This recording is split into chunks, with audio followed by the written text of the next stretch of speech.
Boa tarde, galerinha do oitavo ano B. Espero que vocês estejam bem. Hoje eu estou aqui para tentar explicar de uma maneira resumida para vocês o conteúdo do quarto capítulo da nossa apostila, tá? Que é a Revolução Francesa, tá? Vocês podem acompanhar a leitura. Eu vou explicar de forma resumida, mas qualquer dúvida vocês podem entrar em contato comigo pelo PV.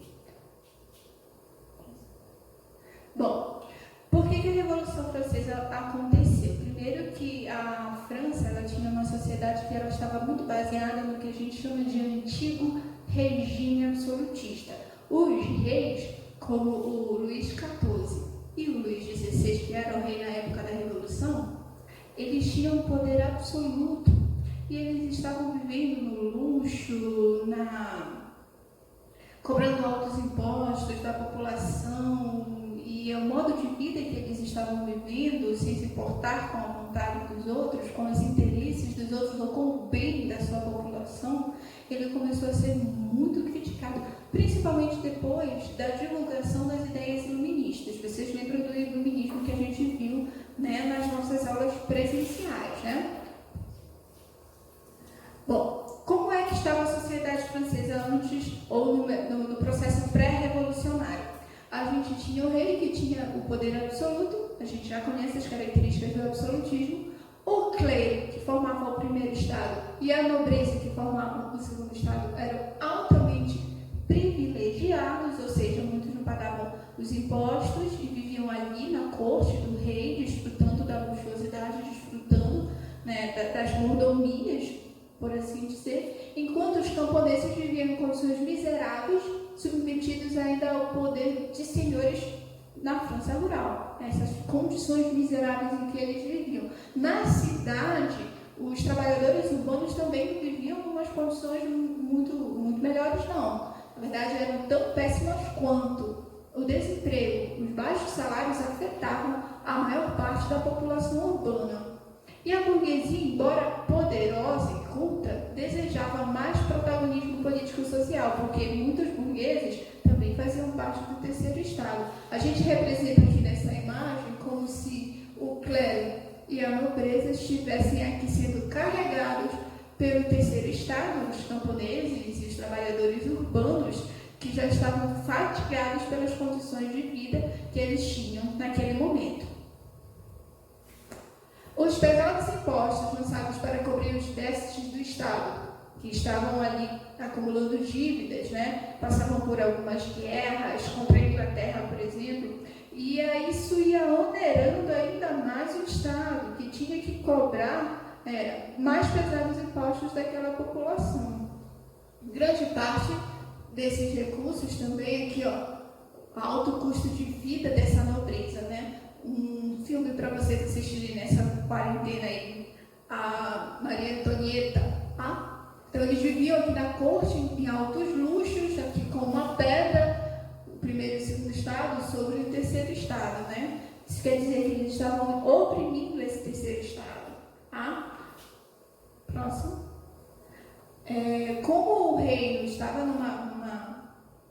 numa situação de crise econômica muito forte e o rei não estava tendo condições de sair dessa sozinho, ele convocou uma assembleia, que a gente vai chamar de Assembleia dos Estados Gerais, o primeiro, o segundo e o terceiro estado francês, o clero, a nobreza e toda a população restante. Só lembrando que clero e nobreza eram privilegiados, mas eram a minoria da população. A maioria da população estava no terceiro estado, tá? Que é a burguesia, os trabalhadores urbanos e os trabalhadores rurais, em geral, né? O clero e a nobreza pretendiam votar por classe, formaram uma assembleia. Bora votar nas propostas? Vamos! E aí o clero queria que essa votação fosse por classe. Se fosse por classe, ele se juntaria com a nobreza, os dois iam votar, e aí o terceiro estado ia continuar sendo excluído, ia continuar pagando os mais pesados impostos, enquanto eles iam viver uma mordomia, porque seriam 2-1. Primeiro e segundo estado contra o terceiro estado, né? Mas o terceiro estado, que representava 98% da população, exigia um voto por cabeça. E aí o terceiro estado ia ter mais força dentro desse jogo político, dentro dessa assembleia. Tá? estavam então no impasse. Por isso, os representantes do terceiro estado, aos quais se juntaram alguns membros do baixo clero, formaram uma Assembleia Nacional declarando nulas todas as votações do clero e da nobreza. Quando verificavam que a sala estava encerrada, fechada, juraram-se num pavilhão de Versalhes, onde se jogava a bela, jurando não se separar até que fosse redigida uma Constituição sobre bases sólidas. Eles estavam reunidos numa Assembleia, a votação não estava acontecendo da maneira como eles queriam. O que eles fizeram? Não vamos mais validar essa Assembleia, vamos formar uma outra Assembleia e vamos elaborar uma Constituição que preste para esse país. Por quê? Porque o terceiro estado não estava mais aguentando passar pela situação de miséria que eles viviam. E aí Luís XVI vai ceder a essas exigências, vai conceder que eles possam se reunir para elaborar uma Constituição, né? Depois de alguns membros do clero e da nobreza também terem se juntado a essa Assembleia. Em 9 de julho de 1789, essa Assembleia se declarou uma Assembleia Nacional Constituinte. Vamos elaborar uma nova Constituição para a França. O objetivo era esse, né? Isso determinaria o fim do antigo regime e dos privilégios do clero e da nobreza, que a gente tem o terceiro estado, se desacorrentando, quebrando as correntes e se levantando para lutar contra o primeiro e segundo estado, que estão ali assustados. Enquanto eles estavam reunidos nessa Assembleia Nacional Constituinte, a população mais pobre da França, de Paris, ela começou com um movimento de insurreição urbana. Começou a pegar realmente em armas, ela aumentou uma agitação nas ruas. E em 14 de julho de 1789, que é considerado o dia do início da Revolução Francesa, eles atacaram a Bastilha, que era uma prisão que simbolizava o poder do rei. O povo, em fúria, atacou o forte e libertou os prisioneiros. A maioria dos prisioneiros que estavam nessa prisão, nesse forte, nessa fortaleza, eles eram prisioneiros políticos, prisioneiros que eram desafetos do rei. E aí a população quebrou ali as muralhas e retirou os prisioneiros políticos de lá. Bom, como a população tinha começado a pegar em armas para pressionar o rei a aceitar as mudanças que o terceiro estado queria fazer, essa violência começou a se alastrar. Os palácios da nobreza e os conventos e igrejas foram assaltados, incendiados, destruídos, e muitos nobres foram obrigados a fugir. E alguns, quando fugiam, eles queriam conspirar contra esses revolucionários. Eles queriam se reorganizar, muitas vezes fora da França, para tentar combater esses revolucionários franceses. São assaltados túmulos reais por causa dos tesouros que continham, né, abadias, enfim. Esse período de violência, de grande violência, ele é chamado de Grande Medo. Não é à toa, né? Porque eles estão ali, a população, como diria numa linguagem mais jovial, estava com sangue nos olhos contra a nobreza e o clero, né? Aí vocês podem acompanhar isso melhor aqui na página 55 da apostila de vocês, tá? Próximo. Dentro da Assembleia Nacional Constituinte, eles conseguiram a Declaração dos Direitos do Homem e do Cidadão. Vocês podem acompanhar na página 56 da apostila de vocês, tá? O que é um grande avanço, porque essa Declaração dos Direitos do Homem e do Cidadão, ela vai inspirar várias outras constituições, como a brasileira. Tá? O lema da Revolução Francesa, né, que era algo que essa população queria, a liberdade, a igualdade e a fraternidade. Dentro dessa Assembleia, eles conseguiram colocar alguns limites do poder dos reis, do rei Luís XVI, né, se tornou uma monarquia constitucional, com poderes limitados, não eram mais absolutos, né? E esses poderes limitados, eles eram muito limitados principalmente pelo grupo dos girondinos, que formavam ali a alta burguesia. Os girondinos eram do terceiro estado, mas eles eram burgueses, comerciantes, uma classe muito forte economicamente. que era do terceiro estado, ela não tinha os privilégios e os direitos da nobreza ou do clero, e elas queriam isso. Então, formaram-se dentro aqui da Assembleia Constituinte os grupos. A gente tem aqui os grupos dentro dessa Assembleia dos girondinos e dos jacobinos. Os jacobinos, diferente dos girondinos, eles já eram formados pela população em geral, pelo povão, pela baixa burguesia, pela burguesia mais inferior, né? Uma pequena burguesia, os trabalhadores urbanos, alguns trabalhadores rurais. Então, eles queriam reformas muito mais radicais do que as propostas pelos girondinos, né? Pela alta burguesia.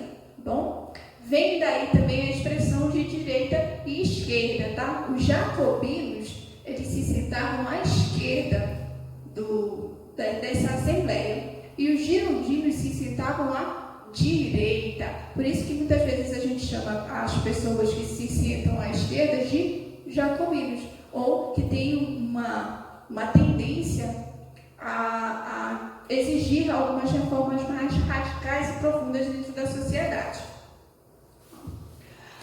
Dentro dessa Assembleia, vai começar uma monarquia constitucional a partir dessa Assembleia, tá bom? Os poderes do rei foram limitados, só que o rei foi pego tentando fugir da França. Ele queria ir para a Áustria, a esposa dele era austríaca, ele queria se refugiar na Áustria, e aí ele acabou sendo pego na fronteira e foi levado de volta a Paris e foi acusado de traição. E aí, como ele foi acusado de traição, os girondinos começaram a assumir um papel de destaque dentro do poder, né? Só que os girondinos da alta burguesia conseguiram as mudanças que eles queriam, eram algumas mudanças limitadas, e os jacobinos queriam reformas mais radicais, porque as mudanças que os girondinos estavam propondo não contemplavam exatamente a maioria da população. E a maioria da população nas ruas também estava apoiando os jacobinos, tá? Então o rei foi acusado de traição, foi morto, os jacobinos tomaram o poder e instauraram uma república na França. Os jacobinos, então, tomaram o poder e aí instauraram uma república na França, e essa república, baseada nos ideais iluministas que a gente já viu, o poder foi dividido em 3 estamentos. O primeiro seria o executivo, o segundo seria o legislativo e o terceiro o judiciário, assim como o Brasil é governado hoje, né? O voto para os homens maiores de 21 anos, ensino público gratuito, um teto máximo para o preço de alimentos, porque o preço de alimentos subiam muito, e a maioria dos camponeses e dos trabalhadores em geral não podiam pagar, né? E por isso também foi um dos motivos da Revolução. A abolição da escravidão nas colônias francesas, eles conseguiram que isso fosse implementado, né? Só que começa aí um período da fase que a gente vai chamar de fase do terror, porque os inimigos que eram considerados traidores da Revolução, quem estava contra essas reformas do grupo dos jacobinos, eles eram considerados inimigos. E o líder desses jacobinos, que era o Maximilien Robespierre, ele começou a degolar realmente, matar as pessoas que faziam parte desse grupo, que criticavam a postura dele e criticavam os rumos que a Revolução estava tomando. Essa foi a fase do terror. Próximo. Olha aqui o Robespierre ali em cima, o Guillotin, que é o inventor da guilhotina, que era onde as pessoas mais foram assassinadas nesse período, né? Mais foram mortas, né? Você sabe que é uma lâmina que sai e corta, né? Tira o pescoço fora. A gente tem aqui o exemplo de uma execução pública dessa. Milhares de franceses foram mortos na guilhotina, incluindo o próprio Robespierre. O Robespierre, ele ficou tão maluco dentro desse cenário, como é que eu posso dizer? Porque as pessoas que criticavam a postura dele, criticavam a Revolução, os rumos que ele estava dando à Revolução, as ideias dos jacobinos, ele começou a tratar todos como inimigos, inclusive pessoas que antes eram próximas a eles, amigos deles em comum. Então começou uma fase que não é à toa que é chamada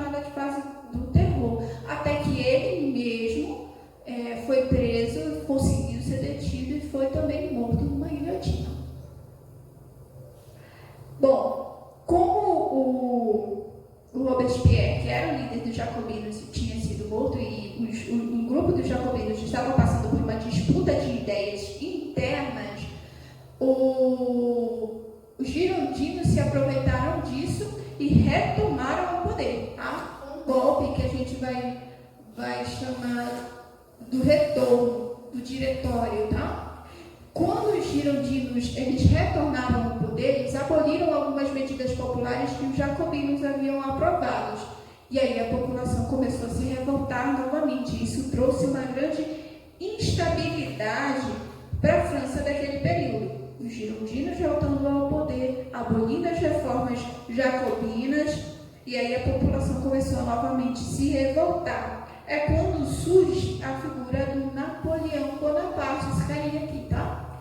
Ele era um líder do exército francês e os burgueses, principalmente a alta burguesia, gostavam muito dele, ele simpatizava com as ideias burguesas, e aí ele dá um golpe de Estado chamado golpe do 18 Brumário, aqui na página 61, e aí ele vai começar a governar a França para poder implementar os ideais da burguesia com mãos de ferro, para que a população não se revoltasse contra o governo novamente, né? E aí a gente vai ver o governo do consulado, que é o governo dele, tá? Quando ele tentou se tornar um imperialista, fazendo guerras com outros povos para anexar alguns outros territórios, e quando ele foi parado dentro do Congresso de Viena, algumas medidas que tomaram para tentar barrar o expansionismo do Napoleão. Então a gente tem aí, dentro da Revolução Francesa, uma fase comandada pelos girondinos, uma fase do terror comandada pelos revolucionários mais radicais, que são os jacobinos, depois a volta dos girondinos ao poder, e a gente termina aí com o Napoleão Bonaparte. Então, qualquer dúvida, vocês podem me procurar no TV.